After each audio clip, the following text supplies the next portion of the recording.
রাতের বেলায় এক চোর এক ঘরের মধ্যে ঢুকেছে চুরি করার জন্য। চোর দেখে ওই ঘরের মধ্যে এক বুড়ি মহিলা ঘুমিয়ে আছে। এখন চোরের নড়াচড়ার খসখসানি শব্দ শুনে হঠাৎ করে সেই বুড়ি মহিলার ঘুম ভেঙে গেল। চোর কয়, সর্বনাশ, ধরা বুঝি পড়েই গেলাম, এখন কি করি? এমন সময় সেই বুড়ি মহিলা সেই চোরকে বলল, বাবা, তোমাকে তো দেখে মনে হচ্ছে তুমি খুবই সম্ভ্রান্ত পরিবারের সন্তান, মনে হয় বড় কোনো বিপদে পড়ে এই চুরির পেশাকেই বেছে নিয়েছো।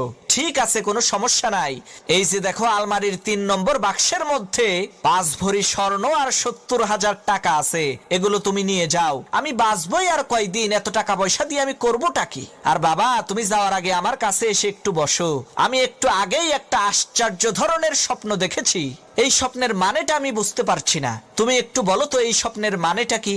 চোর মনে মনে কয়, আল্লাহ, সব বাড়ির মানুষেরা যদি এই বুড়ির মতো বড় দিলের অধিকারী হইতো, তাহলে তো আমার আর কোনো চিন্তাই থাকতো না।